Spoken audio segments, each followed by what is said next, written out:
That's Jimmy Stein. I'm Clint Lamb, and this is the Cover Crimson YouTube channel.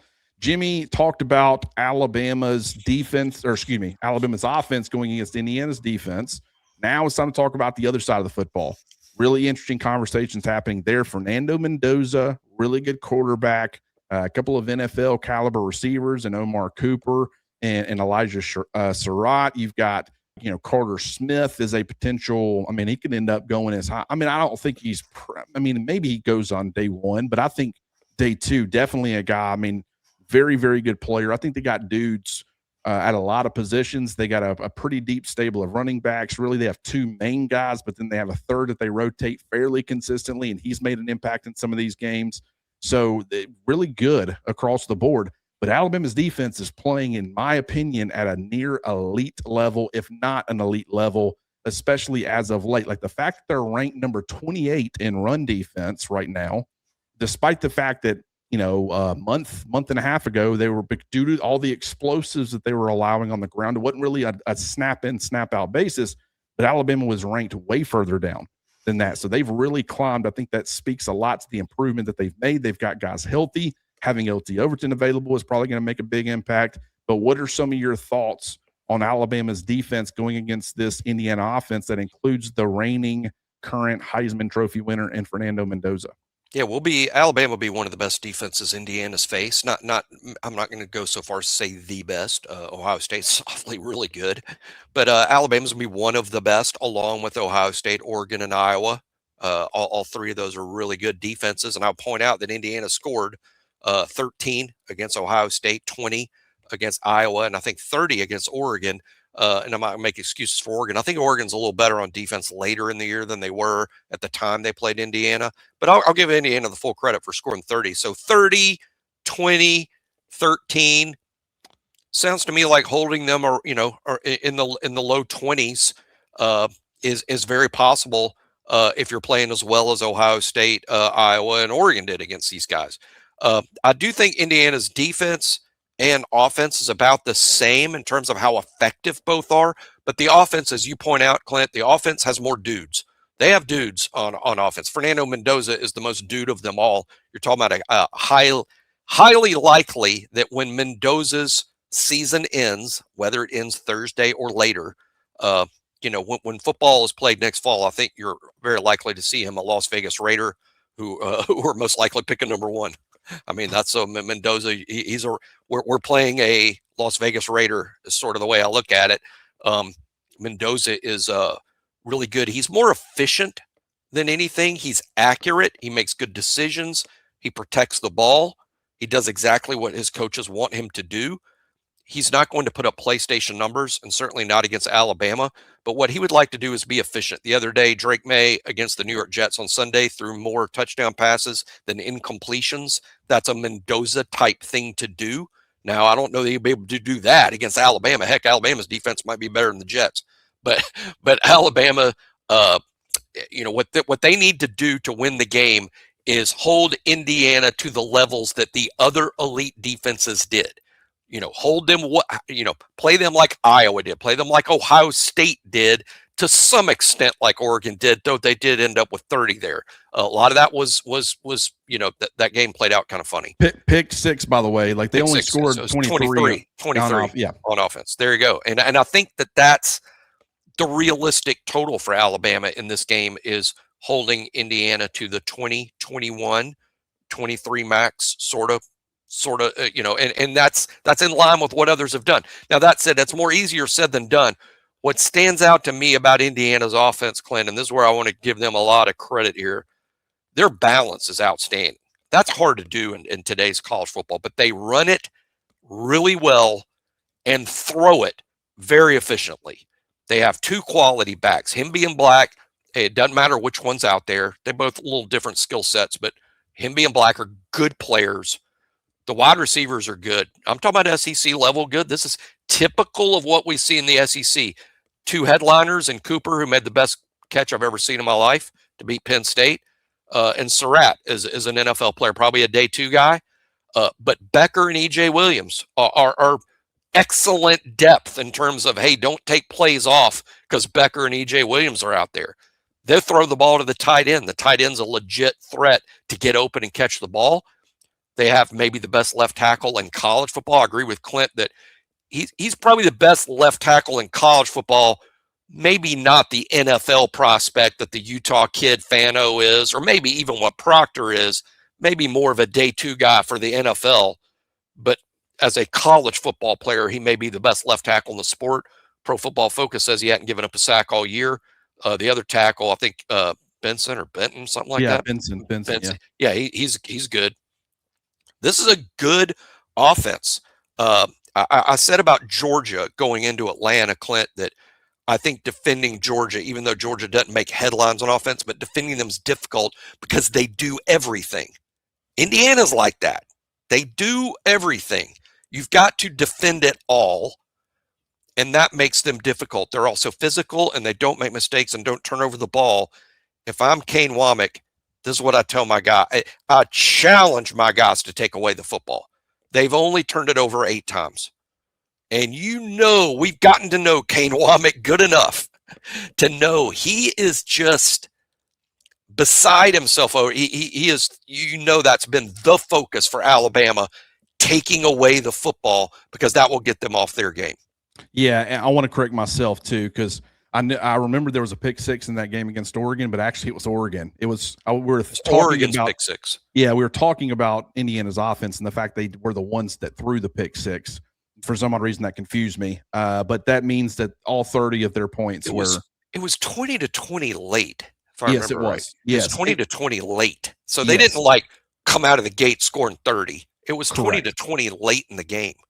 Yeah, and I mean, I was sitting there looking at the possessions that they had against Penn State, and in the second half, after an interception from Penn State, they did go 11 plays, 37 yards, and took 6 minutes off the clock, but they only kicked a field goal. They had to settle for a field goal, and then they went punt, interception, punt, and it wasn't until that last 10-play, 80-yard touchdown in the last minute and 15 when they went kind of hurry up and had a sense of urgency, where you ended up seeing that game-winning catch from Omar Cooper. So they really struggled in the second half overall offensively.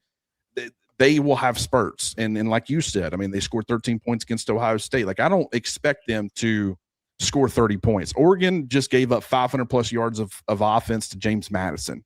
And I understand James Madison was in the college football playoff, but I'm just not overly impressed with their defense. I'm really not. So that's not overly impressive to me. Granted, I mean, there's plenty of things on Alabama's schedule you could say the same thing about. Like, this isn't specific. That isn't a shot at Indiana. I'm saying that just you would think Oregon college football playoff team, and they are good defensively. I just don't think they're not as good as some of these other Oregon defenses that they have had, and that's surprising with Dan Lanning being the head coach. But I think that's actually been a side of the football where they've kind of struggled, especially as of late. So that's at least adding a little bit of context. But this is a really good offense. There's no doubt about it. They are very balanced. As I said yesterday, they want to run on early downs. They're going to be a mix. A lot of zone blocking concepts, don't do a whole lot of gap man blocking stuff, but they want to run on early downs. They're not going to be super, you're not going to be able to, they're not going to show too many tendencies with that. They're going to be able to throw you for loops and play off of that and do some early down throws, but they typically want to run the football on early downs and set up those favorable situations. And then Fernando Mendoza has just been so good, whether it be his legs, adding a wrinkle or an element, whether it be extending certain games, maybe taking off and running and generating some yardage, or it's just, throwing the football to, a bunch of good playmakers. Like, they do have a lot of good players. Now, that's why I think it's such an important emphasis for Alabama to stop the run. I think Alabama is capable of limiting their run game. I really do. And I say limiting, I don't think that I think they're going to get theirs, but it's kind of similar to a Missouri, where I just feel like that Alabama understands the importance of stopping this run game. I think that they give it maybe not quite as much of attention as they gave Missouri's, because I think Fernando Mendoza's ability to play off of that, if you're just presenting a lot of opportunities, he can take advantage way more than Bo Pribula. But I do think that Alabama, you can tell in that football game, they had a good game plan for stopping Missouri's run game. I think that they will have a similar approach. I'm saying not the game plan, but the mentality of we are going to force this game to be force Indiana to be as one-dimensional as possible, and let's just see what they do with it. And kind of start there. If they can do that, and they I don't think this offense is like, once again, we're talking about the numbers. I don't think Fernando Mendoza is going to go out there and live in 3rd and 7s and 2nd and 10s and 2nd and 11s and really thrive to the same extent as he probably will if you're consistently allowing him to be in very manageable 2nd and 3rd down situations. So that is something to keep in mind when you are watching this game is, what does Alabama have to commit to the run game? Do they feel like they can line up and actually, go dude for dude, or do they have to commit more bodies? I don't think that, I saw someone talking about this, and I wish I could give credit. I really have watched a lot of people covering this sport do a great job, or at least a lot of them do. I'm selective with who I listen to, but someone was talking about how the Big Ten doesn't have a lot of twist. And, as far as run stunts and doing a lot of things actively with the defensive line, Indiana doesn't, and that's 100% I think that was true. Josh from College Football Nerds. Okay, thank goodness you remembered, because I've seen, and they do a great job, phenomenal job. I love what those guys do, and I think that they look through it, look at things through a different lens than I do, because they bring more of the analytical side, but they also can trust their eyes. Very few people can do that. So I really respect what they do. I'm glad you remembered that it was them. But when I went back and watched and specifically looked for that after they brought it up, I mean, they were 100% right. I do think that is something that could play to Alabama's advantage as far as causing some disruption up front for them. And, while I do think Carter Smith is an NFL prospect, I think Pat Coogan, their center, very good player, probably going to be like a, 4th or 5th round guy himself. Like, they got multiple players who are going to be NFL caliber offensive linemen. I still, and they play really well together. It's what this entire team does. They play well as a unit overall, and they do play strong complementary football. I think Alabama, they have done the same thing at times. And if they can get things clicking like they did over the last 3 quarters against Oklahoma, they build off of that. They use the fact that certain guys are back and available and more healthy. I think Alabama can kind of counterpunch that a little bit, a lot more so than a lot of people are giving them credit for. Yeah, I think on offense, when I'm thinking about this matchup, what I'm hopeful for a little bit for Alabama's sake is the layoff. I think the long layoff is going to hurt their offense more than their defense. This is an execution specific offense. They execute smartly and precisely. The layoff may hurt that. I mean, so and the timing. I think another guy. I like this matchup for Alabama. Yeah, Coogan's certainly a good player. I don't think they see a lot of Tim Keenan's in the Big Ten. To say nothing of, like you said, stunts and loops and doing things maybe that they haven't seen in their 13 games they've played. But Tim Keenan is a handful. I think he's only made something like 14 tackles on the whole season. But I think experts that watch Alabama's defense and that watch it, like on the all 22. Keenan's made like 14 tackles, and they'll tell you, the most effective player on Alabama's defense, Tim Keenan. And that's because he affects things so much, and he's going to affect Indiana's ability or want to run in through the A gaps. I mean, because Indiana's a physical football team. They like doing that. I think somebody like Tim Keenan's like, bring it on. Bring it, run it right at me. Good. Because even if Keenan doesn't make the play, he affects it. So I do think Tim Keenan is a huge factor in the game, but overall, I'm wondering if their layoff is going to hurt them execution-wise and just being a little off. Alabama's not gotten off to good starts in the last couple of games. Well documented. You're down 17-0 to Oklahoma. You get down early to Georgia. I'm thinking between Alabama having an emphasis on the start and Indiana coming off a month-long layoff, you might get a better start out of Alabama in the game. To me, that starts on the defensive side of the field, because if you can get some 3-and-outs or 6-and-outs, you can maybe get some field position. In the last 2 games, we haven't talked about it enough, Clint, but in the last 2 games, it just feels like the first 3 quarters of the first half, Alabama's just possessing the ball inside their own 20 while the other team's getting in at midfield. You can't do that and survive. And hopefully it starts on the defense getting stops and not giving up much, allowing you to have better field position when they exchange, special teams kicks. So I do think the start and field position is critical in the game because neither team will have a lot of success driving the ball the length of the field to score against the other. I just don't see Alabama or Indiana having, they just went 75 yards in 14 plays. Maybe it happens once. I'd be surprised if it happened multiple times for either team. But the more I've broke it down, Clint, the more I break it down, and this is kind of scary and exciting, the more I break it down, I see Indiana scoring somewhere between 20 and 23 points. I see Alabama scoring somewhere between 20 and 23 points. I mean, and it's amazing because I feel like we've lived in that conversation all year, but that is how most of these games have pretty much played out. I mean, obviously, some things changed against Oklahoma. You end up scoring some points. Pick six certainly helps. But, one thing that I'll say, I was looking at it and I couldn't find anything. I went to the main games that you would go and look at: Iowa, Oregon, Penn State, Ohio State, and I didn't ever see Indiana trail by more than 3 or 4 points, in any of those football games.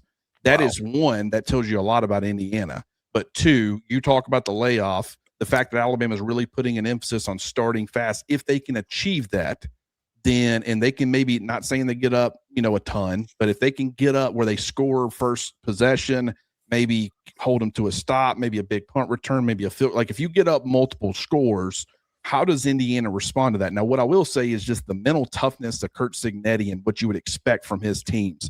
I would fully expect them to not let that rattle them too much. Now, could be wrong on that, but even if that ended up happening, it would have to be, if that ends up being the case, which would be very, we talk about the outlier situations, that would feel very odd for it to work out that way. I don't think it's completely outside of the realm of possibility, but if Alabama somehow found itself in that position, do what you have not been able to do this season. It's certainly not often enough, but I mean, maybe not even at all. Put them away. Keep the foot on the gas, pour it on, let that momentum carry you to a not 17-point lead. I mean, you keep pouring it on as much as you can. And if they end up, you go up 10 points, they score a touchdown, you match it, and I think against Oklahoma in the second half, you did see some of that where Oklahoma started to close the gap and Alabama was able to match it. But, and I guess, just, I don't know if that's even worth talking about because that feels like kind of a rare situation that they could find themselves in, but just that could be something that we end up talking about in the post game. Did Alabama keep their foot on the gas and continue to pour it on, or did they let Indiana kind of settle down? Because Indiana will settle down. They might be rusty, but they will not stay rusty for 4 quarters. So it's a matter of what have you done during that time to position yourself, whether that be keeping the game close, even when I'm not saying, as soon as they knock off the rust, they're going to run away from Alabama. So you need to have a 20-point lead by the time that happens. I'm not saying that at all. I'm saying they can end up knocking the rust off, getting a little bit more settled down and comfortable. Alabama's got a 3-point lead or a 4-point lead or, a 7-point lead, and then they're able to kind of match Indiana blow for blow. Like, I mean, there's so many ways that it could work out. But I do think that when you're looking at Indiana's offense and just the fact they got NFL dudes, they're going to cause problems both on the ground and through the air. Alabama needs to be ready for that. But I also think that people are severely underestimating Alabama's defense because they can force turnovers. They've been more productive as far as generating pressure. Now, granted, I still don't think they're elite in that category, but a lot of people look at the pressure rate and they look at it as a whole, and they went this first several weeks with getting limited sacks or limited pressure, and I think they've really continued to turn it up. Yonze Pierre has been kind of a direct result of that. I think he's been by far the biggest game wrecker on that front. I say biggest. LT Overton would certainly be in that conversation as well. But then they felt that, the fact that you're getting Russaw back, the fact that you've got James Smith who can generate pressure and Edric Hill who could be a good rotational piece on the interior. Keon Keeley has really come on strong and helped out in that regard. Kelby Collins has started to make an impact on that front as a rotational player. I just think that Alabama is trending in the right direction with a lot of these, categories, applying more pressure, much better job of limiting the explosive runs. They're still generating turnovers. If they can continue to do those things, I think they will have a very good shot of beating Indiana on Thursday. Yeah, I'm normally like let's get super aggressive kind of guy. I sort of like in this game, Clint, not bringing a lot of people. I mean, I think you're sort of inviting yourself to get burned by Mendoza if you bring a lot of people, leaving yourself naked in the back end. I like in this game maybe pressure them with just the front four. I think if you're doing a good enough job in the runs and getting them not necessarily behind the sticks, but where there's second and longs and third and longs, and your front four is Keeley and Pierre on the outside with James Smith and London Simmons on the inside, I think you can get enough pressure from those four types to where you're not having to bring the extra people. Because bringing extra people scares me. It's like I said, Mendoza's next game, if Alabama wins, Mendoza's next game is playing for the Raiders in the NFL as the first pick. When you blitz guys like that, they can make you pay because all the offensive line needs to do is give him just another half second. And now he's got a receiver against a naked back end. And there are NFL guys there, and Cooper and Surratt. So I'm not a big, we got to blitz Mendoza every down. I don't see it that way. Now, you can't play the same way for 60 minutes. They're going to have to mix it up and sometimes bring an extra guy. But against Mendoza, I would be careful about always bringing the house. I think he's very cerebral and he's very calm and composed. The layoff that we just talked about and getting off to that good start, Clint, I think the layoff is going to affect Indiana. But as you said, and I agree, it's going to affect them in the first half. They're not going to be there in the third and fourth quarter going, gosh, we just hadn't played in a while. No, they're going to be into the ball game in the third and fourth quarter. But you might get off to a better start because of their layoff. And the key then is, gosh, and I see this all the time, and Alabama, I think, has been kind of guilty of this year too many times. When you get up momentum-wise, it's got to show up on the scoreboard. It means nothing that you've got a lot of momentum and that you're outplaying them if it's not showing up on the scoreboard. So if you get off to a good start, get off to a 14-point lead, not a 7-point lead. Don't go into halftime going, God, it really feels like we kicked their butt and we're only up 3. You know what that usually means? You're going to lose. It usually means you're going to lose. You've got to get up on them and have it show up on the scoreboard. I think big plays are big in the game. I don't mean 80-yard touchdowns. I don't mean Ryan's play versus Wisconsin. But big plays like 30-yard touchdowns, 40-yard plays. How about a 35-yard run from Jam or Daniel Hill? Big chunk plays will be big in this game because neither team is going to death by 1,000 cut you all the way down the field. I don't think this is a 17-play, 75-yard, possession game for either team. That means to score, you're going to have to make chunk plays to put you in the red zone or literal chunk plays that land in the end zone.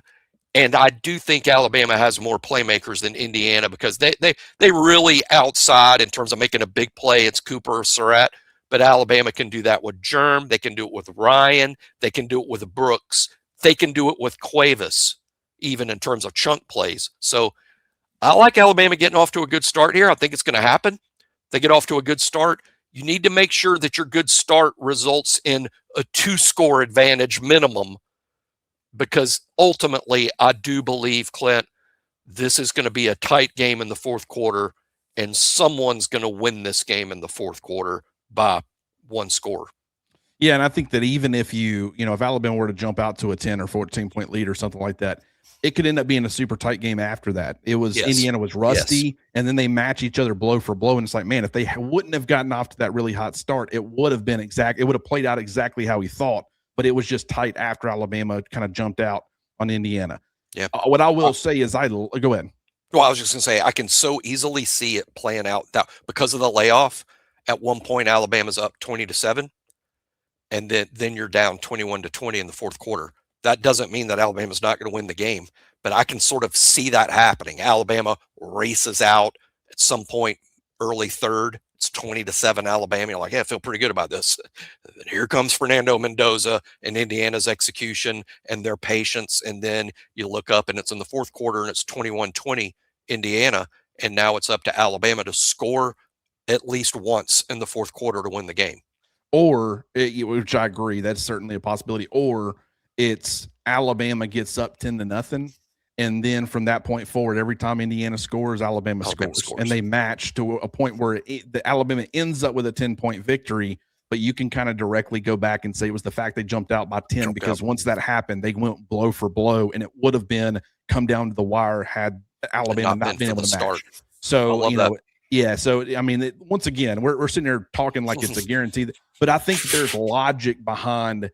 And it's granted, just because Alabama's wanted to run the football better. Have they run the football better? Not consistently. No. So just because you want to get off to a fast start or a hot start doesn't mean you're automatically going to do it. Indiana's got a little something to say about that, and they don't want you to. And like, as you mentioned, you think the rust is probably going to affect their offense more than it would their defense. So maybe they come out and prevent Alabama from getting off to that hot start. The optimist at Indiana right now is saying, you guys are calling it rust. We're going to call it fresh. We're fresh. And that's the layoff. The layoffs have helped Alabama immensely. We'd be dumb to think it hadn't helped Indiana. They get banged up too. Yeah, 100%. Yeah, and Kamara is one of them. Like I really feel like that if they played Alabama a week after that Big Ten championship, I think Kamara is very limited and you lose daily, and I think that really affects their defense. So yeah, there's no doubt that the time off has helped them from a health standpoint. And Alabama will be experiencing some of that at least on an individual basis with LT Overton because he's been out for a while, and maybe he'll have fresh legs though, so that can work out both ways. What I will say to finish this up is I loved what Kane Womack said when he was asked about Fernando Mendoza and if Alabama's defense is kind of fueled by stopping the Heisman Trophy winner. I feel like as coaches, way too often the coach speak will tell you don't just say it's any other day. You don't give any sort of credence to that or validity to it. But what I love, he started off by saying, I want to stop quarterbacks whether they've won the Heisman Trophy or not. But certainly if they've won the Heisman, it's a tremendous challenge for us. And then he goes on to praise him and all that stuff. But that is how Kane Womack approaches these things. I think when we were all talking about Missouri's run game and how dominant it is, and the fact that Alabama had just been gashed a couple of weeks earlier by, Georgia's offense, and then against Vanderbilt, Cedric Alexander had the long run. And while there was, the chunk runs have been a problem, and everybody kept saying, man, Alabama struggles statistically as far as stopping the run. Missouri runs the ball better than anybody in the SEC. They're going to run all over them. I think Kane Womack lives for those challenges. And I think that you saw a very, very motivated Alabama defense that was very lively in how they were attacking Missouri's offense. And you could tell that the game plan, they were excited to execute it. And it was kind of not to the same extent because the stakes weren't as high. You didn't have the rivalry factor. Ahmad Hardy's a really good player. I don't think he's Leonard Fournette, but it kind of felt the energy and pacing that they played with against Leonard Fournette in that LSU game where there was just a different energy. They had a game plan. They weren't going to let the star running back beat them. I mean, and if they can kind of approach this in a similar fashion, granted, you've got the reigning Heisman Trophy winner as a complimentary piece to that you've got to take into account. You can't commit just a ton to stopping the run, but I just love that Kane Womack said that about he acknowledged the fact that, man, we're going against the Heisman Trophy winner. Like, this is a great challenge and opportunity for us, and you could just tell by the way he was talking, he's excited about that opportunity. He embraces those challenges. Doesn't mean that Fernando Mendoza is not going to go out there and drop 303 touchdowns against them. I mean, and that's not what I'm saying, but I think that he loves getting these opportunities. And so I think that's a winning mentality. And I think that can be infectious to the rest of the defense. So I love the way they played this year. I think they've answered a lot of those challenges. And so hopefully they can continue to do that against Indiana, a very good, balanced Indiana team. Jimmy, do you have anything else before you hop out of here, brother? I think it's going to be I do think I like Alabama getting off to a good start. I think it's going to be really tight in the fourth quarter. I think this is a 21-20 game until fairly late, and I like Alabama to win with a fairly late, not a 2-minute drive, but a fairly late fourth quarter touchdown to go up 27-21. And then the defense wins the game for Alabama. Penn State could not get the stop at the end. I think Alabama gets the stop at the end and wins a tightly contested game. Two good teams. If Indiana wins this game like 21-20, I will not be surprised at all because they're a really good football team. But I like Alabama here, a healthy Alabama, the same Alabama team we saw during that stretch where they beat 4 ranked teams in a row. It's the healthiest they've been since that stretch. That Alabama team, not the one that lost to Georgia, not the one that lost to Oklahoma and then was still a little banged up in Norman. A healthy Alabama team wins this game against a really good Indiana team. I'm going to predict.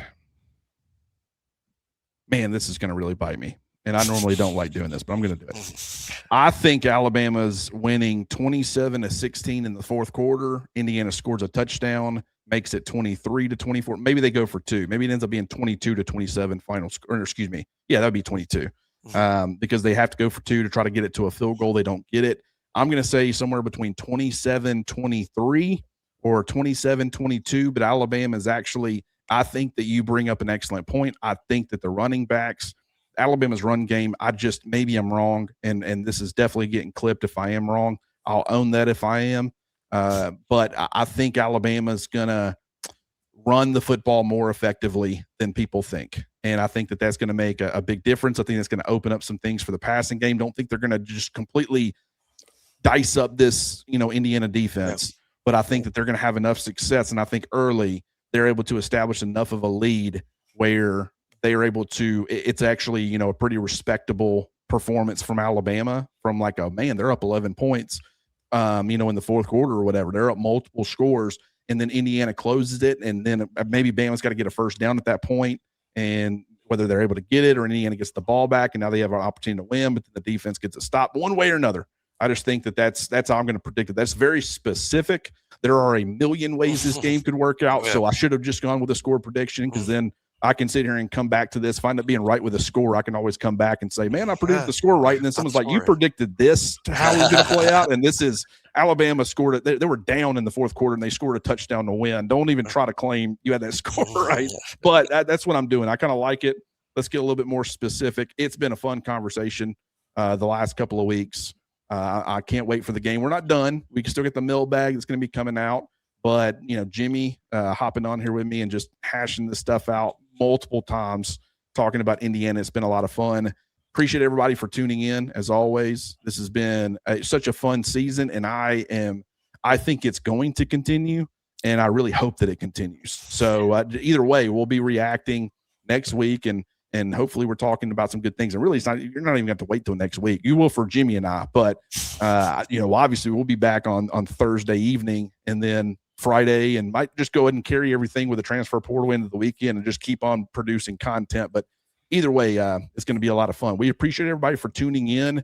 If you haven't already, subscribe to the YouTube channel, but get on over to Apple, Spotify, wherever you listen to your podcast, search the Cover Crimson Podcast Network, hit that follow, download. Guys, we've got something big coming that I think people are really going to enjoy, but it is going to be podcast specific. It's not, I will continue when I can to do the multiple mailbags, and that second one will continue to be in podcast only form, but we have something else that we're hoping to announce very soon. It's going to be big, but once again, it's going to be podcast only. So go ahead and get over to wherever you listen, subscribe, follow, download, whatever it is that you do. And that way you're already a part of it. Also, get on over to rowback.com. Use the promo code Crimson20 to get 20% off your order, and we will talk to you guys soon.